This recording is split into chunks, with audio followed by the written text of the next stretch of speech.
모든 걱정 잊어버려 새로운 날이 오니까 사랑으로 가득 찬 마음 서로를 생각하며 살아 함께하는 이 순간.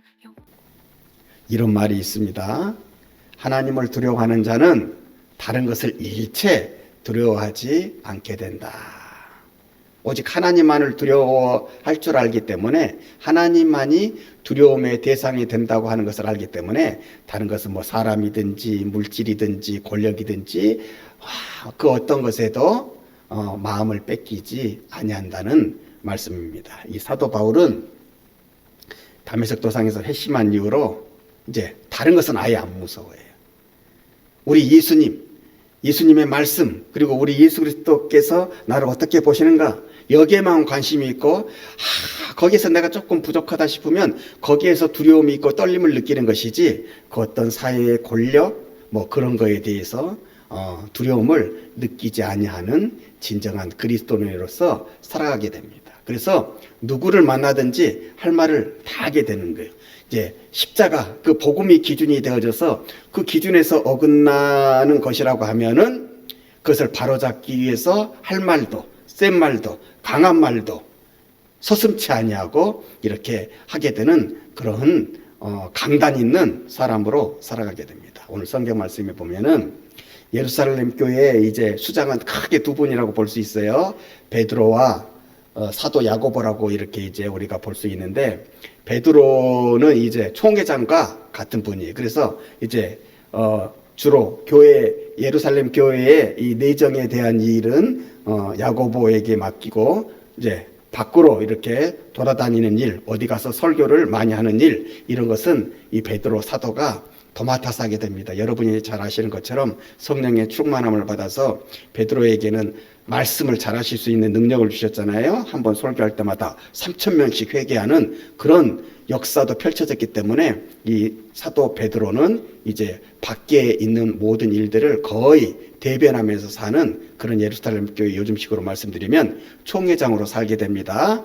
그래서 이제 이 게바라고 하는 이제 베드로가 안디옥까지 오게 되는 게, 이제 사도 바울이 이제 선교하고 있는 그러니까 초대교회는 크게 복음을 전하는 곳이 두 군데가 있어요. 유대인들을 향하여서는 예루살렘에서 이렇게 복음을 막 전하기 시작했고, 이방인의 중심지는 어디였냐면은 안디옥이라고 하는 곳에서 이제 중심적으로 딱 터를 잡고 거기에서 또 다른 선교사를 파송하고, 그러니까 그 본부가 그렇게 되어 있는 거예요. 그래서 이제 예루살렘 교회의 수장인 이제 베드로께서 이제 안디옥까지 특별히 이렇게 이제 그 선교가 어떻게 진행되고 있는가 이렇게 딱 살피러 오셔서 이제 또 바울도 위로하고 이렇게 만나려고 하는 이런 계기가 이제 이렇게 마련되게 된 거예요. 그래서 안디옥에 이르렀을 때에 이제 어떤 사건이 생겨나게 됩니다.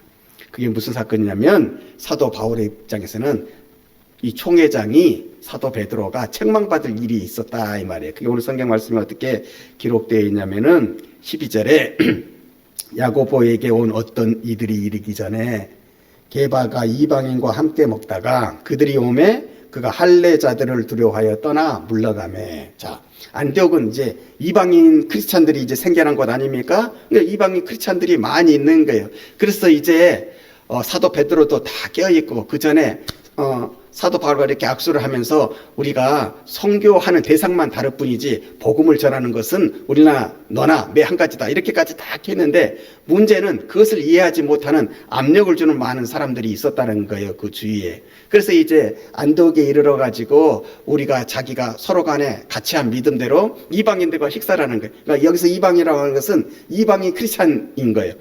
할례 받지 아니하는 이방인 크리스찬들과 막 식사를 하게 되는데, 저쪽에서 할례자들이라고 하는 것은 누구냐면은 예수님을 믿는 유대인 크리스찬들이에요. 근데 이 사람들 중에는 여전히 그래도 예수님을 믿어서 구원받는다는 게 너무 쉬운 거잖아. 그것만은 아닌 것 같아. 우리도 그렇게 믿지만은 할례라고 하는 이 행위가 중요하지 않을까? 이것을 여전히 주장하는 그런 사람들이 있어요. 근데 그런 사람들이 아주 지배하게 이렇게 복음으로만 이렇게 구원을 받는다고 하는 이 베드로와 이 사도 바울을 공격하기도 하고 이렇게 못살게 굴기도 했단 말이에요. 껄끄럽게 하기도 했단 말이에요. 그래서 이제 좋게 얘기하면은 사도 베드로께서는 아유 괜히 내가 여기까지 와가지고 얼굴 붉히고 이상한 일을 만들 필요가 없겠다. 그래서 저 할례자절에 오는 거 보니까 에휴 이렇게 밥을 먹다가 이방인들과 이렇게 크리스천들 밥부터 그냥 쓱 자리를 옮겼어요. 그냥 문제 안 만들려고. 베드로의 입장은 그거예요. 내가 여기까지 와가지고 뭐 큰 아유 문제 야 뭐 우리 그런 말 있잖아요. 뭐가 무서워서 피하냐? 뭐에서 피한다고 하는 말이 있잖아요. 더러워서 피한다고. 아유 공연히 내가 여기까지 와서 손님으로 왔는데 격려하러 왔는데 뭐 안 좋은 장면을 연출할 필요가 있나. 아 오늘 내가 피하자. 이렇게 쓱 그런 마음에서 피했는데 이걸 누가 보았어요? 사도 바울이 탁 보았어요. 이 사도 바울은 못 넘어가. 너의 마음이 어떻든지 간에 아 이것은 이 복음의 기준에서 어긋나. 그리고 멀리서 온 손님이고 이런 거 우리는 다 감안하잖아요. 그래서 우리는 넘어갈 것도 같은데 사도 바울은 그 절대 못 넘어. 틀린 거 반드시 시정해야 되는 거예요. 사도 바울은 그렇게 강단 있는 사람이었어요. 그래가지고 이제 베드로를 책망하였다고 하는 거예요.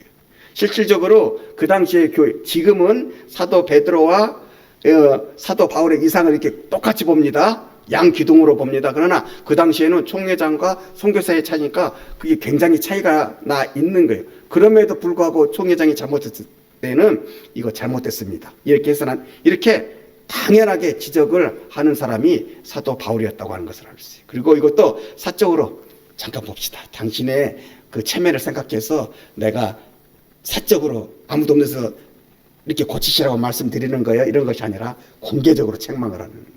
공개적으로 불러다가 많은 사람들 앞에서 이것이 잘못되었음을 알고 사도 베드로 이렇게 살아가서는 안 됩니다라고 하는 것을 이렇게 하는 것을 볼 때 그가 얼마나 복음에 대해서는 철두철미한 마음을 가지고 살았는지를 알 수가 있는 거예요.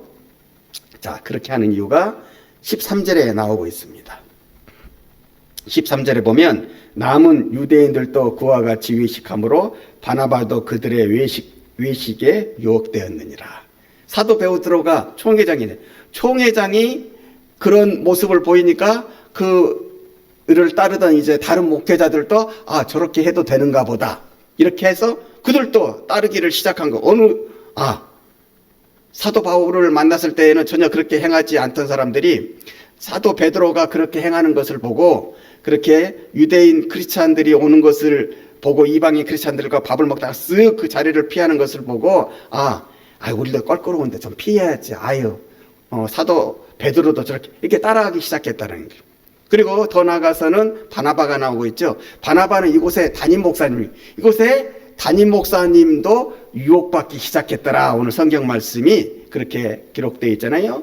바나바도 그들의 외식에 유혹돼. 그러니까 이게 사적으로는 끝내서는 안 되겠다. 이것을 공적으로 끄집어내가지고 확실하게 무엇이 옳은지를 이것을 구분해 놔야 이런 일들이 없어지게 되겠다라고 해서 이제 공개적으로 이렇게 책망을 하게 되었다는 것입니다. 그리고 그 이유를 14절에 내놓고 있죠. 그러므로 나는 그들이 복음의 진리를 따라 바르게 행하지 아니함을 보고 모든 자 앞에서 게바에게 이르되 내가 유대인으로서 이방인을 따르고 유대인답게 살지 아니하면서 어찌하여 억지로 이방인들을 유대인답게 살게 하려느냐 하였노라. 우리가 15절에 우리는 본래 유대인이 아니요 이방지인이 아니로되 16절 보게 되니까 사람이 의롭게 되는 것은 율법의 행위로 말미암음이 아니요 오직 예수 그리스도를 믿음으로 말미암는 줄 알므로 우리도 그리스도 예수를 믿나니 이는 우리가 율법의 행위로서가 아니고 그리스도를 믿음으로써 의롭다함을 얻으려 함이라. 율법의 행위로서는 의롭다함을 얻을 육체가 없느니라. 우리가 예수님을 믿는 이유가 무엇냐? 예수님이 가르침이 뛰어나서냐? 그가 성인이어서냐?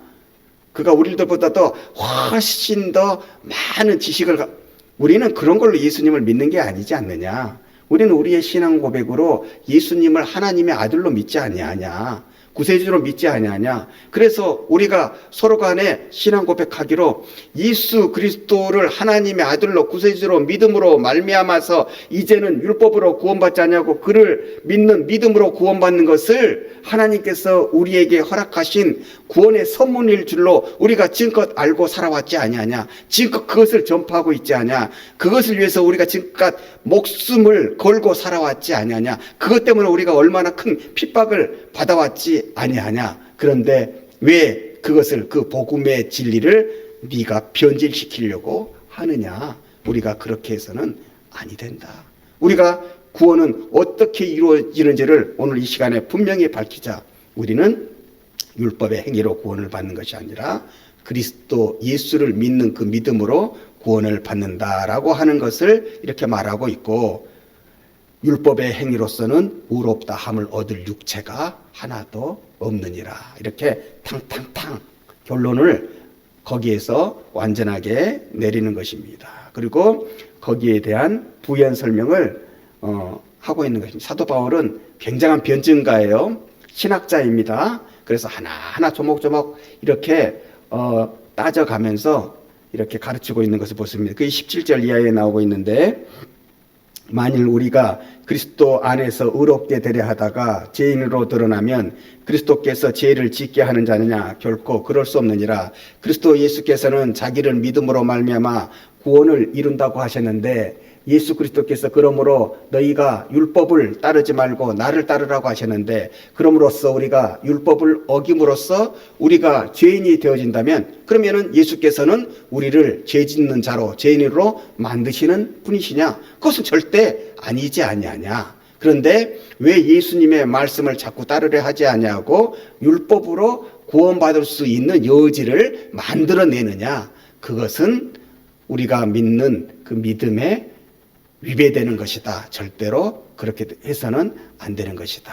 여기에서 완전한 이신득이 믿음으로만 구원을 얻는다고 하는 것을 이렇게 드러내게 되는 것입니다. 여러분, 요즘에도요, 많은 다른 곳에서도 또한 다른 교단에서도 자꾸 이것을 도입하려고 하는 사람들이 있어요. 믿음 외에도 구원의 여지를 두려고 하는 사람들. 그러나 성경은 분명하게 말씀하시는 거예요. 우리는 다른 것으로 구원을 받는, 선행으로 구원을 받는 것이 아니라 오직 예수 그리스도를 믿는 믿음으로만 구원을 받는다고 하는 것을 성경은 오늘 또 우리에게 가르치고 있다는 사실입니다. 그래서 18절에 이렇게 말씀하는 것입니다. 만일 내가 헐었던 것을 다시 세우면 내가 나를 본법한 자로 만드는 것이라. 헐었던 게 뭐예요? 율법으로 구원을 받는다고 하는 거예요. 이것을 사도 바울이 예수님으로부터 계시를 받아서 허물었어요. 그런데 내가 이 헐었던 것을 다시 세우게 된다면 그때는 내가 본법자가 되는 것 아니냐. 내가 예수님한테 대한 원뜻은 배신자가 되는 것 아니냐. 반역자가 되는 것 아니냐. 이 말씀을 하고 있는 것입니다. 나는 도저히 그렇게 살 수가 없노라. 이렇게 얘기하고 있는 것입니다. 그래서 19절에 내가 율법으로 말미암아 율법에 대하여 죽었나니 이는 하나님에 대하여 살려 함이라. 20절 말씀은 이 갈라디아에서의 가장 명문장, 가장 뛰어난 구절이라고 할 수 있습니다. 우리 20절 같이 읽어보겠습니다. 내가 그리스도와 함께 십자가에 못 박혔나니 그런즉 이제는 내가 사는 것이 아니요 오직 내 안에 그리스도께서 사시는 것이라. 이제 내가 육체 가운데 사는 것은 나를 사랑하사 나를 위하여 자기 자신을 버리신 하나님의 아들을 믿는 믿음 안에서 사는 것이라. 아멘. 이제는 내가 사는 것이 아니라 내 안에 그리스도께서 사는 것이기 때문에 내 인생의 목적이 완전히 달라졌다고 하는 거예요. 그 인생의 목적이 무엇이냐면은 나를 사랑하사 나를 위하여 자기 자신을 버리신 하나님의 아들을 믿는 믿음 안에서 사는 것이라. 나는 이 구원의 진리를 또한 전하는 것이 나의 사명이니라. 이렇게 얘기하고 있는 것입니다. 그래서 21절에 내가 하나님의 은혜를 패하지 아니하노니 만일 의롭게 되는 것이 율법으로 말미암았으면 그리스도께서 헛되이 죽으셨느니라. 내가 하나님의 은혜가 예수 그리스도를 통한 복음의 진리지요. 오직 믿음으로만 구원을 받게 하시는 그 하나님의 은혜, 사랑을 패하지 아니하노니 만일 의롭게 되는 것이 율법으로 말미암으면 그리스도께서 헛되이 죽으셨느니라. 우리가 사도 베드로여, 당신이 지금 이 앞에서 그렇게 행동했던 것이 우리가 보기에는 지극히 아무것 아닌 것 같지만은 당신이 그것을 그렇게 묵인하고 슬쩍 피함으로 말미암아서 그리스도께서 이 땅에서 펼치신 그 모든 것들이 헛되이 될 수 있기에 나는 이것을 사사로이 넘어갈 수가 없으며 이렇게 공개적으로 드러내어서 당신의 사과를 받음으로 말미암아서 그리스도 예수께서 펼치신 모든 것들이 진리가 됨을 증거하고 싶습니다. 이렇게 했을 때 사도 베드로도 이것을 다 받아들이게 되는 참 큰 사람들인 것입니다. 그런 자리의 권위를 따지지 않냐고 누가 나한테 이것은 틀렸습니다. 이것은 안 됐습니다. 이것을 지목했을 때 그것을 받아들이는 사람이 진정한 대인배 아니겠습니까? 우리가 역사 속에서도 배우는 게 그게 아닙니까? 왕이라고 할지라도 뭐 대통령이라고 할지라도 내가 회장이라고 할지라도 그 밑에 사람이 간언으로 진실한 마음으로 이렇게 간하는 것을 들을 수 있을 때에 그 나라가 또한 그 땅이 그 회사가 그 어느 곳이 평안해지는 것을 우리가 역사를 통해서 배우지 않습니까?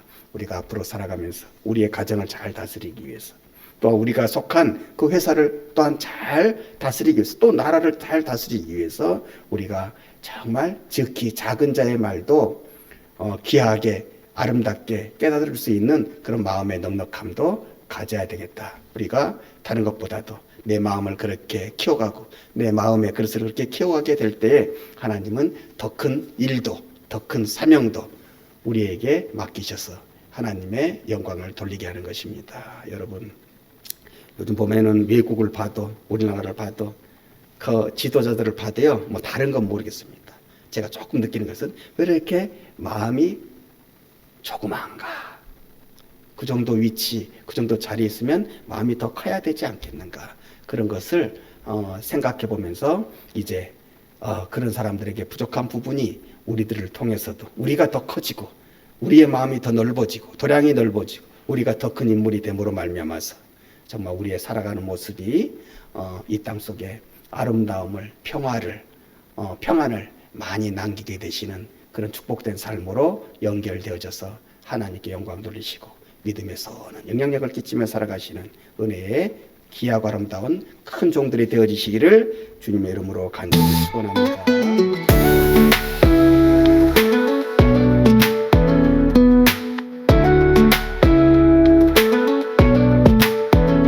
작은 기적 큰 기도 우리가 함께 만들어 마음 깊은 곳에서 뜨거운 마음 느껴봐.